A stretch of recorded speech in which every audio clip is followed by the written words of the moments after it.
ഇടയല്ലേ മിണ്ടായിരിക്കുന്നു.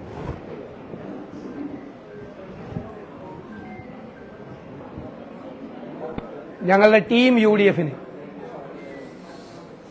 ഉജ്ജ്വലമായ വിജയം സമ്മാനിച്ച കേരളത്തിലെ ജനങ്ങളോട് ഞങ്ങൾ ഹൃദയം നിറഞ്ഞ നന്ദി പ്രകാശിപ്പിക്കുന്നു.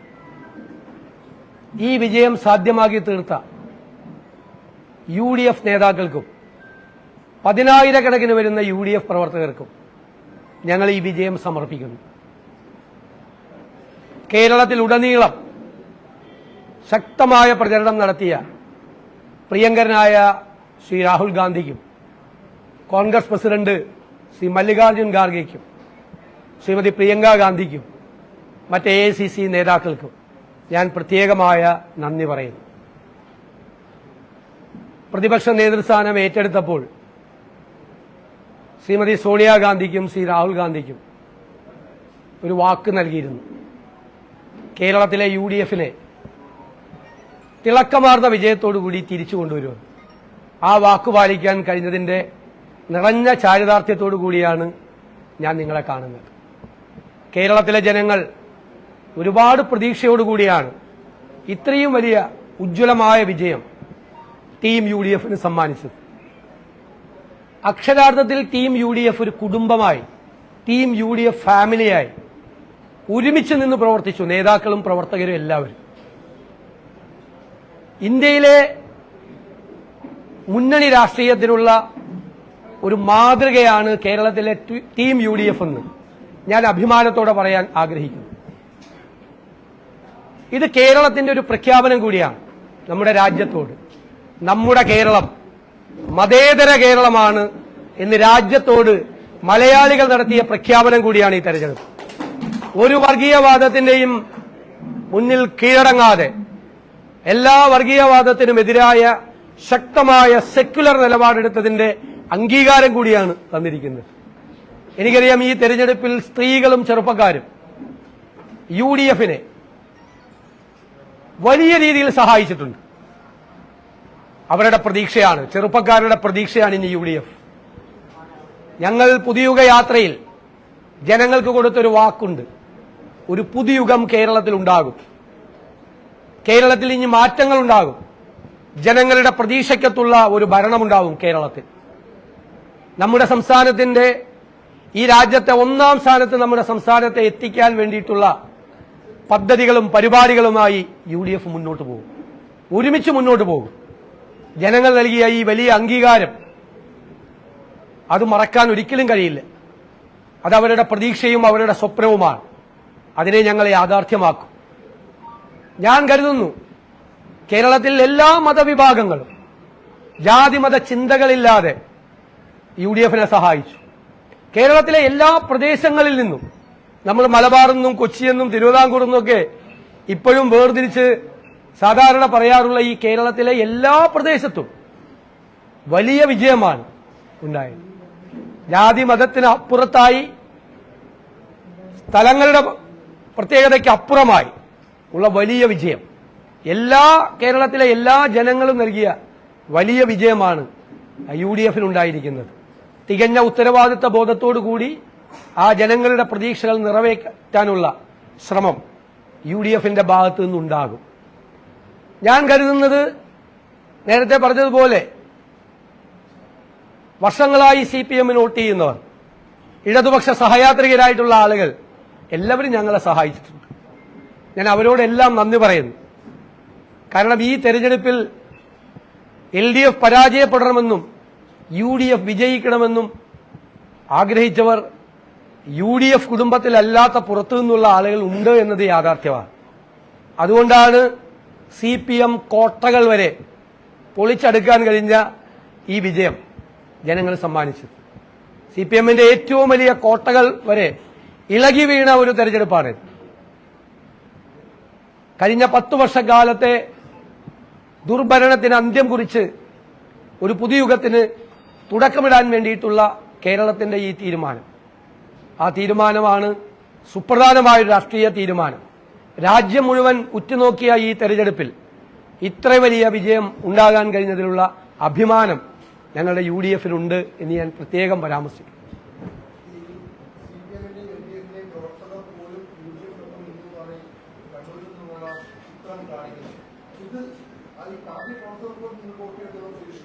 ഞാൻ പറഞ്ഞിരുന്നല്ലോ നേരത്തെ, പുതിയുഗ യാത്രയിൽ ഞങ്ങൾ ഞങ്ങളുടെ പ്രവർത്തകരോട് പറഞ്ഞത് നിങ്ങൾ കേട്ട് കാണുമല്ലോ.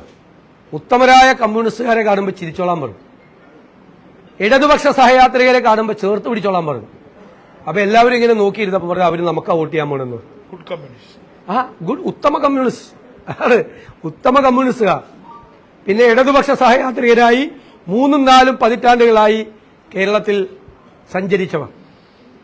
ഞാൻ പറഞ്ഞല്ലോ അവര് തീവ്ര വലതുപക്ഷമാണ്, ഞങ്ങളാണ് നെഹ്റുവിയൻ ഇടതുപക്ഷം എന്ന് ഞങ്ങൾ കേരളത്തോട് പറഞ്ഞത്.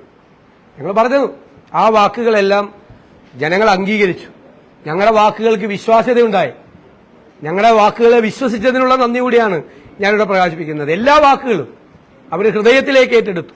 വർഗീയതയ്ക്കെതിരായിട്ടുള്ള ഞങ്ങളുടെ അതിശക്തമായ നിലപാട്, പുതിയ കേരളത്തെക്കുറിച്ചുള്ള, പുതുയുഗത്തെക്കുറിച്ചുള്ള ഞങ്ങളുടെ ചിന്തകൾ, ഞങ്ങളുടെ സ്വപ്നങ്ങൾ, ഞങ്ങളുടെ പദ്ധതികൾ, ഞങ്ങളുടെ പരിപാടികൾ കഴിഞ്ഞ 2 വർഷമായി ഇന്ത്യയിൽ ഒരു പ്രതിപക്ഷവും ചെയ്യാത്ത ജോലിയാണ് ഞങ്ങൾ ചെയ്തത്. എന്താ ചെയ്തത്? എവിടെയെല്ലാം ഗവൺമെന്റ് പരാജയപ്പെട്ടോ അവിടെയെല്ലാം ഒരു ഓൾട്ടർനേറ്റീവ് ഉണ്ടാകണം, ബദൽ ഉണ്ടാകണമെന്ന് കരുതി ആരോഗ്യ മേഖലയിൽ, സാമ്പത്തിക മേഖലയിൽ, വിദ്യാഭ്യാസ മേഖലയിൽ, ഇൻഫ്രാസ്ട്രക്ചർ രംഗത്തെല്ലാം ഞങ്ങൾ പഠനം നടത്തി, ഗൃഹപാഠം ചെയ്തു. എന്നിട്ട് തയ്യാറാക്കിയ പദ്ധതികളാണ് പുതുയുഗ യാത്രയിൽ. ന്യൂ ഈറയാണ്, പുതിയ യുഗമാണ് ഞങ്ങൾ ജനങ്ങളുടെ മുന്നിൽ അവതരിപ്പിച്ചത്. അത് ജനങ്ങൾ ഹൃദയത്തിലേക്ക് ഏറ്റുവാങ്ങി. എനിക്ക് അഭിമാനമുണ്ട്, കേരളത്തിന്റെ രാഷ്ട്രീയ ചരിത്രത്തിൽ ഒരു ഹർത്താലും ബന്ധും പോലും നടത്താതെയാണ് ഈ പ്രതിപക്ഷം ഈ വിജയം നേടിയെടുത്തത്. ഒരു ഹർത്താലും ബന്ധം നടത്താതെ. ഇത് നമ്മുടെ പുതിയ കേരളമാണ് എന്ന് കേരളത്തിന് പുറത്തേക്കുള്ള ഒരു സന്ദേശം കൊടുക്കാൻ ഞങ്ങൾ പ്രതിപക്ഷത്തിരുന്നു കൊണ്ടും ഞങ്ങൾ ശ്രമിച്ചു. ഞാനൊരു ജോൺ ഇരിക്കുന്നുണ്ട് അടുത്ത്, എന്നാലും ഞാൻ പറയാം, ഒരു കോൺഗ്രസ്സുകാരൻ എന്നുള്ള നിലയിൽ എനിക്ക് അതിനേക്കാളേറെ ഒരു വലിയ സന്തോഷമുണ്ട്. കേരള ചരിത്രത്തിൽ ഇന്ത്യൻ നാഷണൽ കോൺഗ്രസിന് നിയമസഭയിൽ ഏറ്റവും കൂടുതൽ സീറ്റുകൾ വാങ്ങിച്ചെടുത്ത തെരഞ്ഞെടുപ്പാണ്. ഏറ്റവും കൂടുതൽ സീറ്റുകൾ ചരിത്രത്തിൽ 62 ഉള്ളു. 2001 60-ൽ 60 സീറ്റ് അല്ലേ, 77-ൽ 38 സീറ്റുകൾ, 2011 ജയിച്ചപ്പോൾ 38 സീറ്റുകൾ. ഏറ്റവും കൂടുതൽ സീറ്റുകൾ കോൺഗ്രസ് കേരള ചരിത്രത്തിൽ, രാഷ്ട്രീയ ചരിത്രത്തിൽ ഇന്ത്യൻ നാഷണൽ കോൺഗ്രസിന് ഏറ്റവും കൂടുതൽ സീറ്റുകൾ നേടിയ.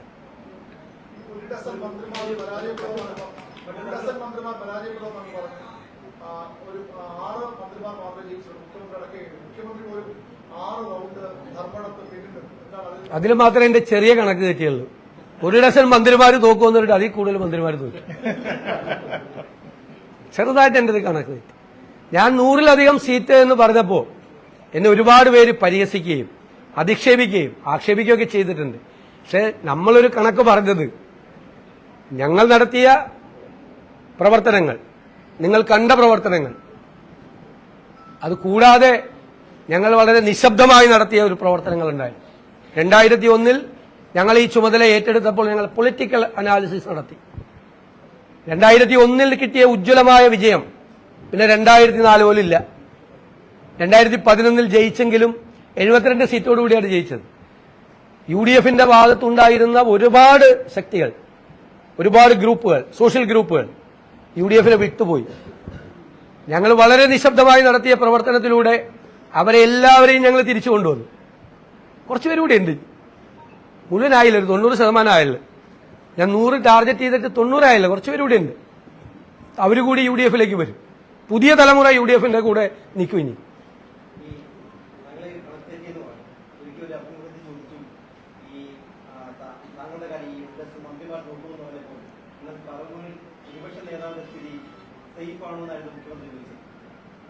ഞാനതിന് മറുപടി പറഞ്ഞില്ല. ഞാൻ പറഞ്ഞത് അത് പറവൂരിലെ ജനങ്ങളല്ലേ തീരുമാനിക്കേണ്ടത്. എനിക്കറിയാലോ, ഞാൻ എന്റെ ഇത്രയും വർഷക്കാലത്തെ തെരഞ്ഞെടുപ്പിനിടയിൽ ഞാൻ 3-4 ദിവസം മാത്രമാണ് പറവൂരിൽ നിന്നത്. എല്ലാവരും പറയും എന്നെ പൂട്ടിയിടുമെന്ന് പറഞ്ഞു. പറവൂര് അവിടെ പൂട്ടിയിടും, പുറത്തേക്ക് ഇറങ്ങാൻ പറ്റില്ലെന്ന്. പക്ഷെ പൂട്ടിയിടപ്പെട്ടത് മന്ത്രിമാരാ. ഈ തോറ്റ മന്ത്രിമാർ ആരും അവരുടെ നിയോജകമണ്ഡലത്തിന്റെ പുറത്തേക്ക് പോലും ഇറങ്ങിയിട്ടില്ല. ജയിച്ചവരും മുഖ്യമന്ത്രി മാത്രമേ പോയിട്ടുള്ളൂ. അവരെ പൂട്ടിയിട്ടത് ഞങ്ങളാണ്, അവരവരുടെ മണ്ഡലത്തിൽ.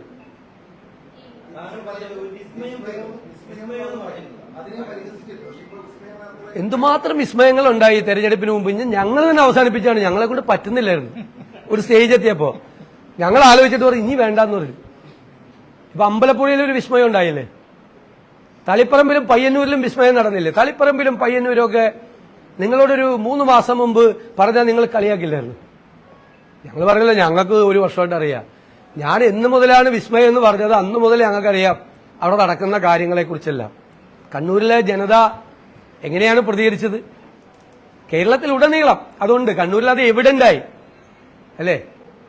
അമ്പലപ്പുഴയിൽ ജി സുധാകരനെ പോലുള്ള ഒരാളെ ഞങ്ങൾ ഹൃദയപൂർവ്വമാണ് സ്വീകരിച്ചത്, വളരെ അഭിമാനത്തോടു കൂടിയാണ് സ്വീകരിച്ചത്.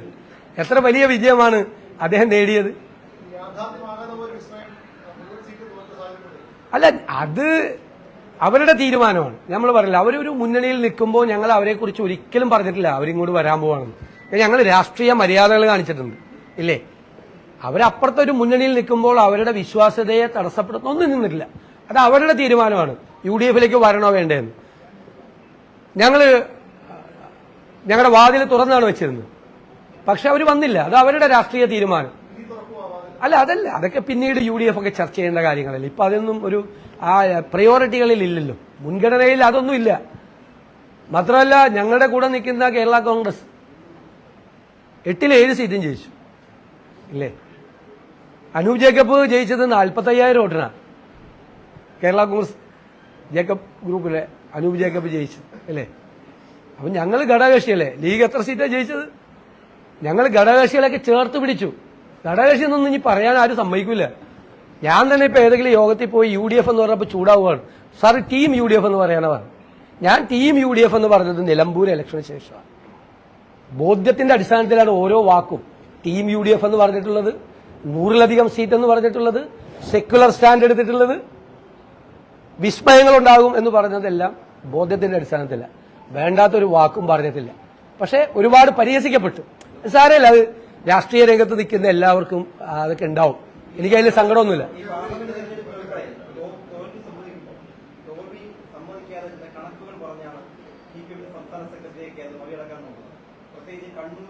കൊല്ലം പോലുള്ള പാർട്ടിക്ക് വലിയ അടിത്തറയും യുവജന പിന്തുണയ്ക്കുള്ള ആ 2 ജില്ലകളിലും ഉണ്ടായിട്ടുള്ള വലിയ തോൽവി ഈ കണക്കുകൾ പറഞ്ഞുള്ള നേരിടലെന്ന് അതറിയില്ല, അവരുടെ പ്രതികരണം ഞാൻ ശ്രദ്ധിച്ചില്ല. ഞാൻ നിലമ്പൂർ ഇലക്ഷൻ കഴിഞ്ഞപ്പോൾ ഒരു ന്യായീകരിക്കാൻ ശ്രമിച്ചപ്പോൾ ഞാൻ പറഞ്ഞൊരു വാക്കുണ്ട്, CPM-നെ തോൽപ്പിക്കാൻ എളുപ്പമാണ്, പക്ഷെ തോറ്റെന്ന് അവരെ ബോധ്യപ്പെടുത്താൻ ഭയങ്കര പാടാണ്. ഇനിയിപ്പോൾ അങ്ങനെ പറയുമെന്ന് എനിക്ക് അറിയില്ല ഈ തോൽവിക്ക് ശേഷവും. അത് അന്ന് ഉപയോഗിച്ച ഒരു വാചകമാണ് അല്ലേ? ശരിയല്ലേ? അപ്പോഴും ന്യായീകരിച്ചുകൊണ്ടിരിക്കുകയായിരുന്നു നിലമ്പൂരത്ത് ഇത്രയും വലിയ തോൽവി ഉണ്ടായിട്ട്.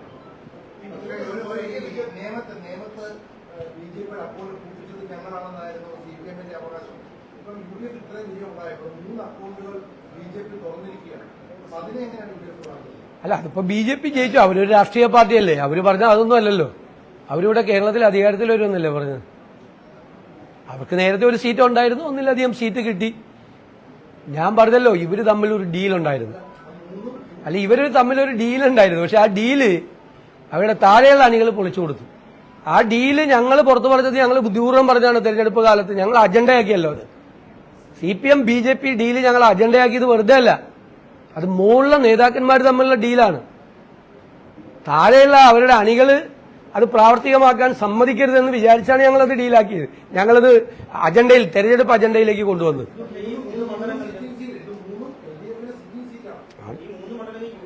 അതുപോലെ എങ്ങനെ അതൊക്കെ ഓരോ തരംഗമല്ലേ, ഓരോ ഇതല്ലേ, ഓരോ സീറ്റുകളിലുള്ള ഓരോ ഇതല്ലേ. LDF-ന്റെ സീറ്റല്ലേ തോറ്റത്? ഇല്ല, എല്ലാ സീറ്റും LDF-ന്റെ സിറ്റിംഗ് സീറ്റല്ലേ. ഞങ്ങളതൊക്കെ 3-ാമത്തെ സ്ഥാനത്തല്ലായിരുന്നു അവിടെ നേരത്തെയും. അല്ല, അത് അല്ല, അങ്ങനെയല്ല. അത് ഒരു ഞാനത് അങ്ങനെ പറഞ്ഞതല്ല. ഞാനത് ഒരു അഹങ്കാരത്തിന്റെ ഭാഷയിലൊന്നും അങ്ങനെ പറഞ്ഞതല്ല. ഒരു അരാഷ്ട്രീയവാദമാണെന്നൊക്കെ പറഞ്ഞു കുറെ പേര്. ഇങ്ങോട്ട് ചോദിച്ചു, വെല്ലുവിളിച്ചു, ജയിച്ചില്ലെങ്കിൽ വനവാസത്തിന് പോകുന്നു. ഞാൻ പറഞ്ഞു, ജയിച്ചില്ലെങ്കിൽ വനവാസത്തിന് പോകുന്നു, ജയിച്ചില്ലെങ്കിൽ റിട്ടയർ ചെയ്യുന്നു. നിങ്ങൾ എന്നോട് എപ്പോഴും ചോദിക്കുമായിരുന്നു. ഞാൻ ഇവിടെ വന്നിരുന്ന് ഉജ്ജ്വലമായ വിജയം, കഴിഞ്ഞ 30 വർഷക്കാലത്തെ ഉജ്ജ്വലമായ വിജയം ലോക്കൽ ബോഡി തെരഞ്ഞെടുപ്പിൽ നേടി ഇവിടെ വന്നിരുന്നപ്പോഴും നിങ്ങൾ ചോദിച്ചു, അസംബ്ലി തെരഞ്ഞെടുപ്പിൽ ജയിച്ചില്ലെങ്കിൽ വനവാസത്തിന് പോകുന്നു. അപ്പൊ ഞാൻ എന്താ പറഞ്ഞത്? അവസാനത്തെ പത്രസമ്മേളനം വിളിച്ചു കൂട്ടി എന്റെ ജീവിതത്തിലെ, രാഷ്ട്രീയ ജീവിതത്തിലെ. നിങ്ങളോട് പറഞ്ഞ് ഞാൻ റിട്ടയർ ചെയ്യുമെന്ന് പറഞ്ഞു രാഷ്ട്രീയത്തിൽ അല്ലേ, പറഞ്ഞില്ലേ? ഇതേ കസേരയിൽ ഇരുന്നുകൊണ്ടാണ് ഞാൻ നിങ്ങളോട് പറഞ്ഞത്. അന്ന് നിങ്ങൾ ചോദിച്ചു, ജയിച്ചിട്ട് വന്നപ്പോഴും ചോദിച്ചു നിങ്ങൾ. അപ്പോൾ പറഞ്ഞു അതൊരു തീരുമാനമാണ്. കാരണം ജയിപ്പിക്കാൻ പറ്റിയില്ലെങ്കിൽ അത് നമ്മുടെ പരാജയമല്ലേ, നമ്മളെ ഏൽപ്പിച്ചതല്ലേ കോൺഗ്രസ് നേതൃത്വം. നമ്മളെ പ്രതീക്ഷ അർപ്പിച്ച് നമ്മളെ ഒരു ഉത്തരവാദിത്തം ഏൽപ്പിച്ചതാണ്. നിങ്ങൾ റിസൾട്ട് ഉണ്ടാക്കുമെന്നുള്ള പ്രതീക്ഷയോടുകൂടി. എനിക്കിപ്പോഴും ഓർമ്മയുണ്ട്, ഞാൻ പ്രതിപക്ഷ നേതാവായി മാഡം സോണിയാഗാന്ധിയെ കാണാൻ ചെല്ലുമ്പോൾ എന്നോട് പറഞ്ഞ വാക്ക്, ഞാൻ എല്ലാവരോടും പറഞ്ഞത് നിങ്ങൾ റിസൾട്ട് ഉണ്ടാക്കുമെന്നാണ് പറഞ്ഞിരിക്കുന്നത്, എന്റെ വാക്കാണെന്ന് പറഞ്ഞു. ഞാൻ പറഞ്ഞു മാഡത്തിന്റെ വാക്ക് ഞങ്ങൾ അത് കാത്തു സൂക്ഷിക്കുമെന്ന് പറഞ്ഞു. തിരിച്ച് ഞാൻ മറുപടി പറഞ്ഞു. എനിക്ക് അഭിമാനത്തോടുകൂടി വാത്സല്യത്തോടുകൂടി എന്നോട് ഇടപെട്ടിട്ടുള്ള ആളാണ് മാഡം സോണിയാഗാന്ധി. അവരോട് പറഞ്ഞ വാക്ക് പാലിക്കാൻ പറ്റി. ഒറ്റയ്ക്കല്ല, ടീമായിട്ടാണ്, എല്ലാവരും കൂടി ഒരുമിച്ച് നിന്നുകൊണ്ടാണ് ആ ടീം ബിൽഡ് ചെയ്യാൻ പറ്റി. അതിന്റെ ഏകോപനം നടത്താൻ പറ്റിയെന്നുള്ളത് മാത്രമാണ് എന്റെ റോൾ അതാണ്. അതിൽ ഞാൻ പരാജയപ്പെട്ടിരുന്നെങ്കിൽ അത് എന്റെ പരാജയമാണ്. അതല്ലാതെ വ്യക്തിപരമായി ജയിക്കുമ്പോൾ അതിന്റെ ക്രെഡിറ്റ് എടുക്കാൻ വേണ്ടി പരാജയപ്പെട്ട എന്റെ പരാജയം എന്ന് പറഞ്ഞതല്ല. ഇത് ടീമിനെ ബിൽഡപ്പ് ചെയ്ത് ഒരു ലീഡർഷിപ്പ് നിൽക്കുകയല്ലേ UDFന്റെ ചെയർമാൻ സ്ഥാനം എന്ന് പറയുന്നതല്ലേ പ്രതിപക്ഷ നേതാവിന്റെ സ്ഥാനം. ആ ജോലി അതാണ്, ആ ഉത്തരവാദിത്തം അതാണ്. അതിന് പരാജയപ്പെട്ടാൽ പിന്നെ നമ്മൾ തൂങ്ങിക്കിടക്കാൻ പോകാം പാടില്ല. അപ്പൊ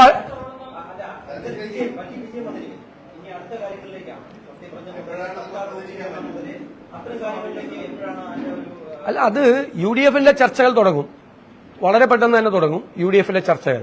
കോൺഗ്രസിന്റെ മുഖ്യമന്ത്രി സ്ഥാനം തീരുമാനിക്കേണ്ടത് കോൺഗ്രസ് ഹൈക്കമാൻഡാണ്. അതിലൊരു നടപടിക്രമമുണ്ട്. ആ നടപടിക്രമം ഇന്നോ നാളെയോ കോൺഗ്രസ് ഹൈക്കമാൻഡ് പ്രഖ്യാപിച്ച് ആ നടപടിക്രമം പൂർത്തിയാക്കി കോൺഗ്രസിന്റെ ഒരു മുഖ്യമന്ത്രി ഉണ്ടാവും.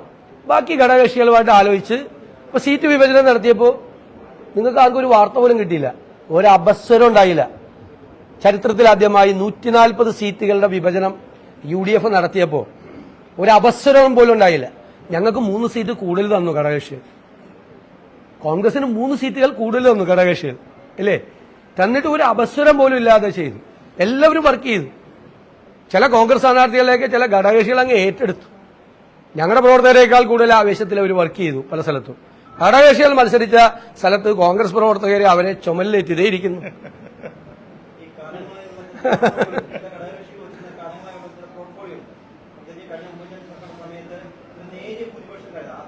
അല്ല, അതിലേക്കൊന്നും ചർച്ചയൊന്നും അതിലേക്കൊന്നും ആയിട്ടില്ല.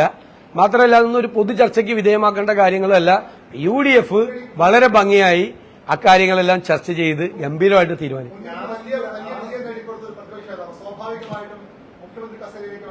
ഇല്ല, ആ ചർച്ചയിലേക്ക് പോകേണ്ട കാര്യമില്ല. ആ ചർച്ചയിലേക്ക് പോകരുതെന്ന് പാർട്ടി പറഞ്ഞിട്ടുണ്ട്. അത് ഹൈക്കമാൻഡ്, ദേശീയ പാർട്ടിയാണ് കോൺഗ്രസ്, അതിന് ഹൈക്കമാൻഡിന്റെ ഒരു പ്രൊസീജിയർ ഉണ്ട്. ആ പ്രൊസീജിയർ അനുസരിച്ച് അവരത് പ്രഖ്യാപിക്കും. ഞാൻ അതിന്റെ വിശദാംശങ്ങൾ പറയണ്ടല്ലോ, അവര് പ്രഖ്യാപിക്കും. അതിലേക്കില്ല, വളരെ പെട്ടെന്നുണ്ടാവും. അങ്ങനെ വൈകിക്കാൻ പറ്റില്ലല്ലോ ഈ തീരുമാനം.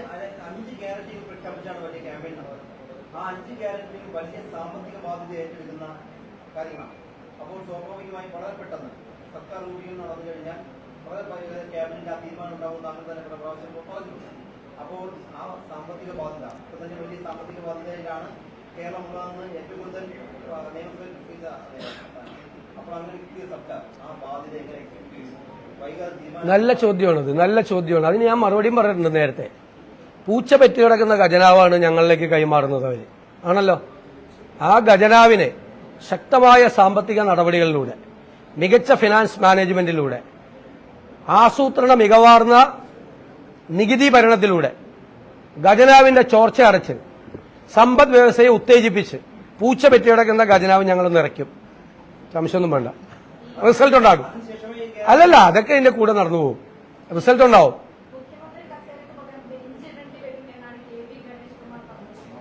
അവര് അപ്പുറത്ത് നിന്ന് തെരഞ്ഞെടുപ്പ് കാലത്ത് എന്തെല്ലാം പറഞ്ഞിട്ടുണ്ട്. ഒരു കസേര ഉണ്ടാവുള്ളൂ, ആ കസേരയിൽ കോൺഗ്രസ് തീരുമാനിക്കുന്ന ആൾ വന്ന് അവിടെ ഇരിക്കും.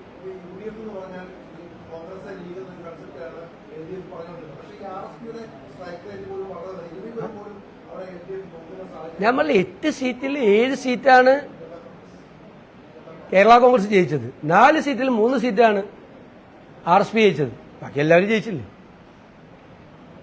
KK രമ ജയിച്ചു, മാണി സി കാപ്പൻ ജയിച്ചു, ഞങ്ങളുടെ UDFന്റെ അഭിമാനമായ ഞങ്ങളുടെ സെക്രട്ടറി ജയിച്ചു, CP ജോൺ, ഇല്ലേ? അവരെല്ലാം ജയിച്ചില്ലേ?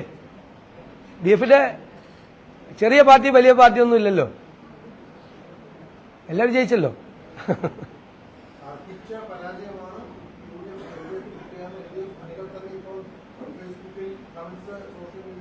ഞാൻ പറഞ്ഞല്ലോ അവരുടെ അണികൾ അസ്വസ്ഥരായിരുന്നു.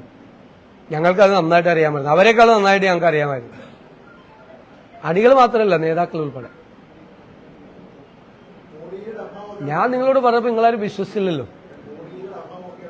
അല്ല, ഒരുപാട് കാര്യങ്ങളുണ്ടാവും. ഇപ്പോൾ ഓരോരുത്തർക്ക് പകരം വയ്ക്കാൻ ചിലപ്പോൾ ആളുണ്ടാവില്ല, വേറെ ആൾ വരും, അങ്ങനെയല്ലേ. ഇപ്പൊ ഞാൻ പോയാൽ വേറെ ആൾ വരില്ലേ. അതൊക്കെ എല്ലാ രാഷ്ട്രീയ പാർട്ടികളിലും നാച്ചുറൽ അല്ലേ.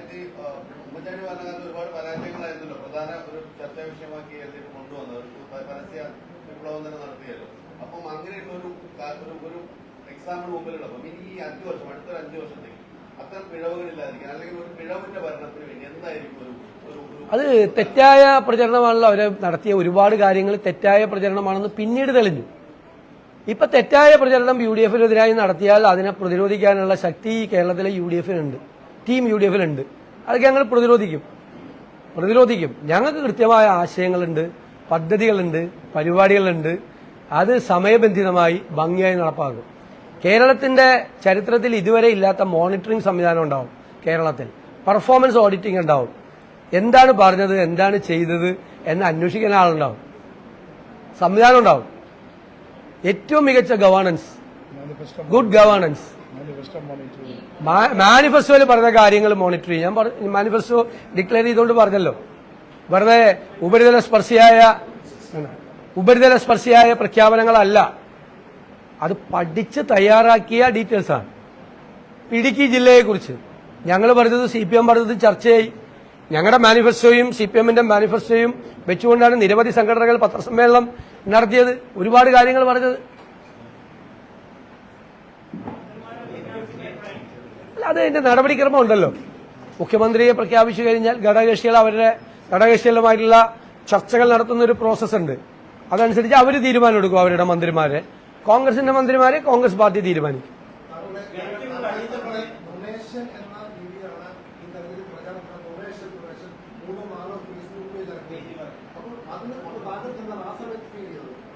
അല്ല, ഞങ്ങൾക്ക് ക്രെഡിബിലിറ്റി ഉണ്ടെന്ന് ഞങ്ങൾക്ക് നന്നായിട്ട് അറിയാം. ജനങ്ങൾ ഞങ്ങളെയാണ് വിശ്വസിച്ചതെന്ന് പറയാം. ഞങ്ങൾ 1 ഡസൻ തെളിവുകൾ ആരാണ് നുണ പറഞ്ഞതെന്ന് ജനങ്ങളുടെ മുമ്പിൽ പറഞ്ഞല്ലോ. 1 ഡസൻ തെളിവുകൾ. ജമാഅത്ത് ഇസ്ലാമിയുമായിട്ട് ഒരു കാലത്തും ബന്ധം ഉണ്ടായിരുന്നില്ല മുഖ്യമന്ത്രിയുടെ പ്രസ്താവന. ഞാൻ വീഡിയോ ക്ലിപ്പ് ഹാജരാക്കിയല്ലോ, ബന്ധമുണ്ടെന്ന് പറഞ്ഞത് നേരത്തെ. RSS-മായി ഒരു കാലത്തും ബന്ധം ഉണ്ടായിരുന്നില്ല. ആരാ നുണ പറഞ്ഞത്? ബന്ധം ഉണ്ടായിരുന്നെന്ന് ഞങ്ങൾ തെളിയിച്ചല്ലോ അദ്ദേഹത്തിന്റെ പ്രസംഗങ്ങളിലൂടെ തന്നെ. 18 മാസം ഉമ്മൻചാണ്ടിയുടെ കാലത്ത് പെൻഷൻ മുടങ്ങി, പച്ചക്കള്ളം പ്രചരിപ്പിച്ചു. ആരാ പ്രചരിപ്പിച്ചത്? അത് നുണയാണെന്ന് ഞങ്ങൾ തെളിയിച്ചല്ലോ. 1 ഡസൻ നുണകളാണ് അവരുടെ നുണകൾ ഞങ്ങൾ തെളിയിച്ചത്. ഞങ്ങൾ ഒരു നുണയും പറഞ്ഞിട്ടില്ല. ഞങ്ങൾ അധികാരത്തിൽ വന്നാൽ ഞങ്ങൾ ഇന്ന കാര്യങ്ങൾ ചെയ്യുമെന്ന് ജനങ്ങളോട് പറഞ്ഞു. അപ്പൊ അതൊക്കെ വ്യക്തിപരമായി തേജോവധം ചെയ്യാൻ വേണ്ടിയിട്ടുള്ള നടത്തിയ ശ്രമങ്ങളാണ്. ഞാൻ ഭയങ്കര ഹാപ്പിയായിരുന്നു സത്യത്തിൽ. എന്ത് തോന്നിയെന്ന് ചോദിച്ചോണ്ട് പറഞ്ഞത്. കാരണം എന്റെ PR മുഴുവൻ നടത്തിയത് AKG സെന്ററിൽ നിന്നാണ്. കാരണം എപ്പോ എന്നോട് ഡൽഹിയിൽ ചെന്നപ്പോൾ ഒരു സീനിയർ മാധ്യമപ്രവർത്തകൻ ചോദിച്ചു, സോഷ്യൽ മീഡിയ തുറക്കാൻ വയ്യ സതീശിനെ കൊണ്ട്. അപ്പൊ ഞാൻ പറഞ്ഞത് ഞങ്ങൾ കൊടുക്കുന്നില്ല, CPM കൊടുക്കുന്നതാണ്. എല്ലാത്തിലും എന്റെ വികൃതമായ പടങ്ങൾ ഞാൻ കാണാൻ അത്ര ഭംഗിയില്ലെങ്കിലും അത്ര പിള്ളേര് കണ്ട പേടിച്ചു പോകുന്ന ആളൊന്നും അല്ലല്ലോ. എന്റെ കണ്ണൊക്കെ തള്ളിച്ച് എന്നെ വികൃത രൂപത്തിലാക്കി AI പ്രകാരം എത്രമാത്രം ചിത്രങ്ങളാണ് പ്രചരിപ്പിച്ചത്. അപ്പൊ അവരറിഞ്ഞില്ല. എനിക്ക് വേണ്ടിയിട്ടുള്ള, ഞാൻ അന്നേ പറഞ്ഞു, എനിക്ക് വേണ്ടിയിട്ടുള്ള PR ആണ്. ഞാൻ അസംബ്ലിയിൽ എഴുന്നേറ്റ് നിന്ന് സംസാരിച്ചാൽ എനിക്ക് മറുപടി പറഞ്ഞിരുന്നത് 5 മന്ത്രിമാരാ. അപ്പൊ അവര് കലക്കിയെന്ന് വിചാരിച്ചാൽ അവരിയ്ക്കുന്നത്. ഞാൻ അതിനേക്കാൾ സന്തോഷത്തിലാണ്. കാരണം ജനങ്ങൾ കാണുമല്ലോ ഇത്. ഒരാളെ ടാർഗറ്റ് ചെയ്ത് കംപ്ലീറ്റ് അവസാനത്തെ 6 മാസം അല്ലെങ്കിൽ 1 കൊല്ലമായിട്ടല്ലേ കംപ്ലീറ്റ് എന്നെ ടാർഗറ്റ് ചെയ്ത് ചെയ്യുമ്പോ എനിക്ക് എന്ത് ഫീൽ ചെയ്തെന്നാ ചോദിച്ചത്. ഞാനത് ആസ്വദിക്കുകയായിരുന്നു.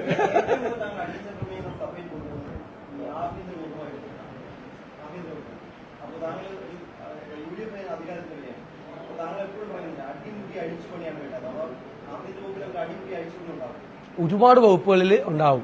ഒരുപാട് വകുപ്പുകളിൽ ഭരണ സംവിധാനത്തിൽ അഴിച്ചുപണികൾ ഉണ്ടാവും. അതാണ് UDF കൊടുത്തിരിക്കുന്ന വാക്കാണ്. കേരളത്തിനെ സെക്രട്ടേറിയറ്റിനെ ഇന്ത്യയിലെ ഏറ്റവും എഫിഷ്യന്റ് സെക്രട്ടേറിയറ്റ് ആക്കുമെന്ന് ഞങ്ങളുടെ ഒരു വാക്കാണ്. ഗുഡ് ഗവേണൻസ് ആണ് ഞങ്ങളുടെ വാക്ക്, ജനങ്ങളോട് കൊടുത്തിരിക്കുന്ന വാക്ക്. ആ വാക്ക് UDF പാലിക്കും. അല്ല, അതൊക്കെ UDF-ന്റെ ചർച്ചകളിലൂടെ പുറത്തു വരേണ്ട കാര്യങ്ങളാണ്.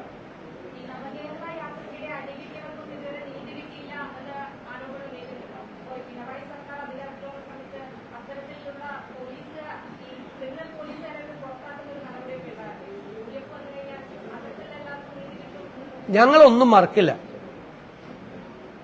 പണ്ടൊക്കെ ഞങ്ങളുടെ അധികാരം ഭരണത്തിലേക്ക് വരുമ്പോൾ പലതും മറന്നുപോകായിരുന്നു. ഞങ്ങളുടെ കുഞ്ഞുങ്ങളെ ഏറ്റുവാങ്ങിയ മർദ്ദനങ്ങൾക്കും അവരുടെ ചോര ഈ കേരളത്തിൽ വീണിട്ടുണ്ടെങ്കിൽ അതൊന്നും ഞങ്ങൾ മറക്കില്ല. ഞങ്ങളുടെ കുഞ്ഞുങ്ങൾ നടത്തിയ പോരാട്ടം, നവകേരള യാത്രയ്ക്കിടയിലൊക്കെ ഞങ്ങളുടെ കുഞ്ഞുങ്ങൾ അവരക്രമമൊന്നും കാണിച്ചില്ല. അവർ കരിങ്കൊടി കാണിച്ചതിന്റെ പേരിൽ അവർ ഏറ്റുവാങ്ങിയ അതിക്രമങ്ങൾ, രക്ഷാപ്രവർത്തനം എന്ന് പറഞ്ഞ് പരിഹസിച്ചത് അത് ഞങ്ങൾ മറക്കില്ല. മറക്കാൻ പറ്റില്ലല്ലോ. അതായത് ആ കുഞ്ഞുങ്ങളെ മറന്നു പോകുന്നതാണ് അതിന്റെ അർത്ഥം. അത് ഞങ്ങൾ മറക്കില്ല. അത്രേ ഞാൻ പറയുന്നുള്ളൂ. അതൊന്നും മറക്കില്ല, ഞങ്ങളൊന്നും മറക്കില്ല.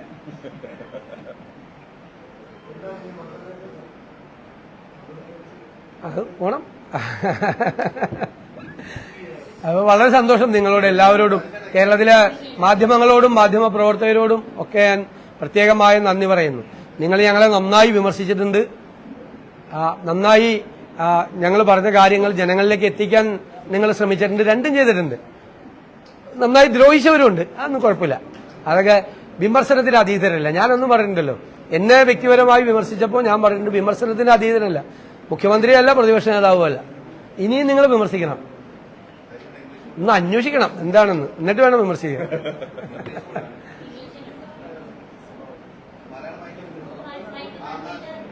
മലയാളം വേണമെങ്കിൽ എടുത്തോട്ടെ. മലയാളം മാറ്റിക്കും. പോയിക്കോ, അവിടേക്ക് പോയി.